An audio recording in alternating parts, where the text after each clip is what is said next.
antes del taller. Pero no, ha cambiado, en ese sentido ha cambiado muchísimo. Eso significa que aquello fue mejor.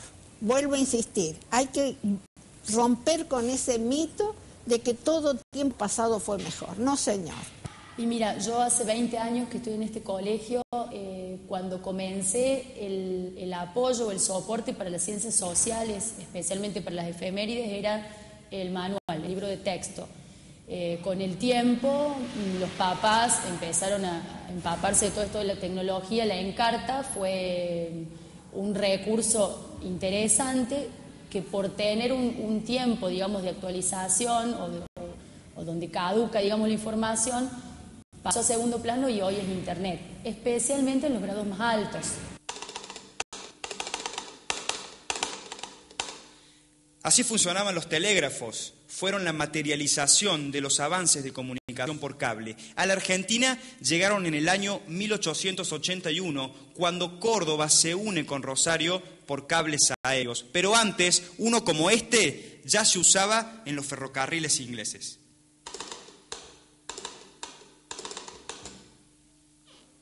Cuando llega el telégrafo es aplaudido en Córdoba, llega con el ferrocarril.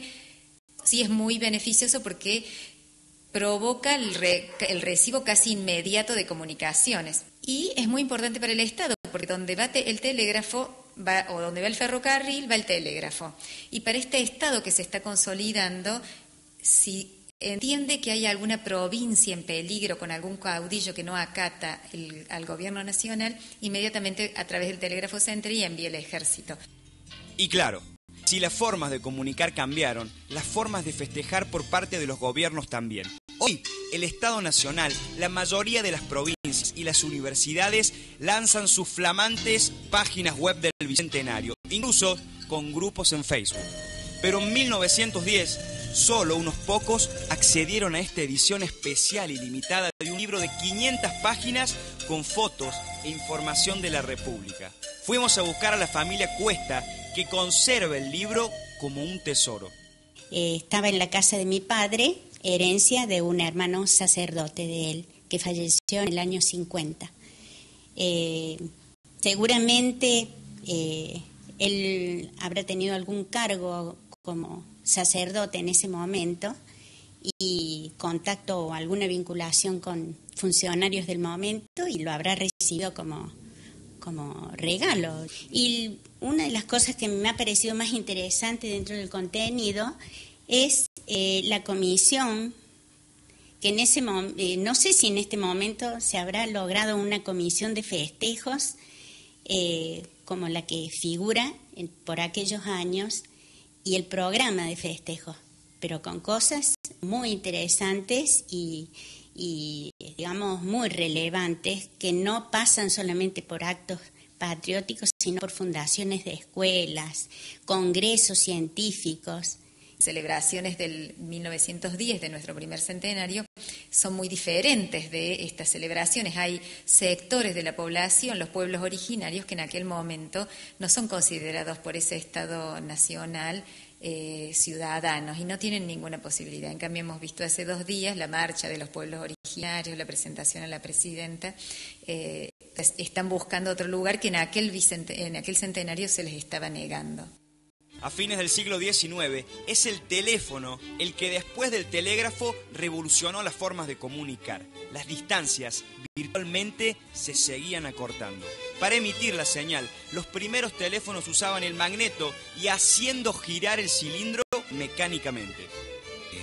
Donde se le mandaba un impulso eléctrico a la central, allí se prendía una luz, la operadora atendía ese llamado y conmutaba al sitio donde necesitaba comunicarse esa persona. Era siempre en forma indirecta, digamos. Si bien el sistema de radio fue perfeccionado en base a las guerras mundiales, Argentina cuenta un capítulo interesante a nivel mundial. Justamente el 27 de agosto de 1920, a 4 jóvenes que le llamaban los locos de la azotea, incorporaron el primer transmisor de radio en el techo del Coliseo del Teatro Coliseo, en Buenos Aires, y esa noche transmitieron la ópera Parsifal. Esa fue la primera transmisión que tuvo la Argentina y el mundo hacia cualquier equipo de radio.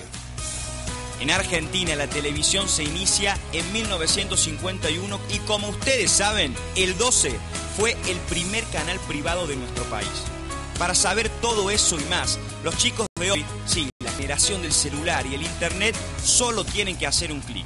Los cambios vertiginosos y los saltos tecnológicos se aceleran desde los primeros emails en la década del 70, usado en algunas universidades, el desarrollo de este aparato, sí, la personal computer, y en el desarrollo también de sus distintos programas. Para que se den una idea, hace solo 11 años que existe el Messenger y la gente que tiene 30 ni siquiera usó el disquete ni la encarta cuando iba al colegio en los 90. Hoy, algunas encuestas hablan de que más de 20 millones de argentinos acceden a Internet.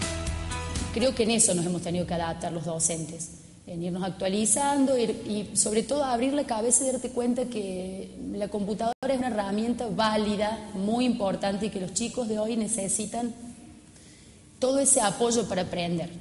Que no es mala palabra, como quien dice, si se la utiliza bien, porque a veces se cree en el colegio de que tantas horas en la máquina, no, bien utilizada es un apoyo muy grande para las materias, las diferentes materias.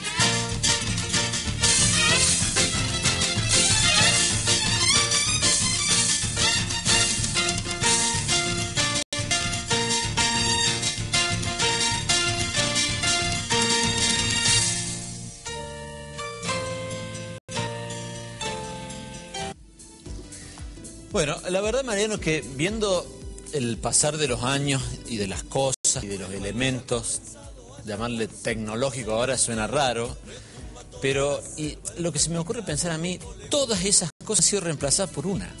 Así es. Hoy está todo en un, casi iba a decir en un disco duro, menos que eso, en un pendrive.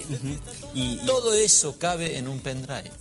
Así es, y el salto entre generaciones que no se llevan más de 10 o 15 años y que una no sabe de lo que habla la otra, por alguna enciclopedia como la Encarta, o por chicos de 10 o 12 años no conocen lo que es un disquete.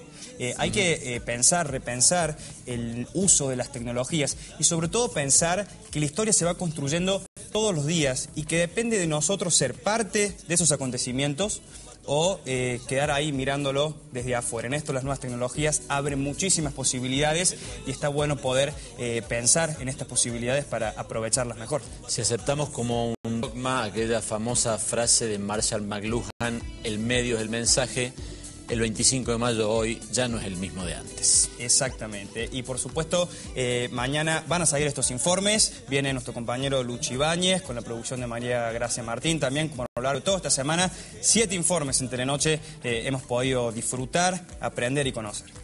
Vamos al corte, ya venimos.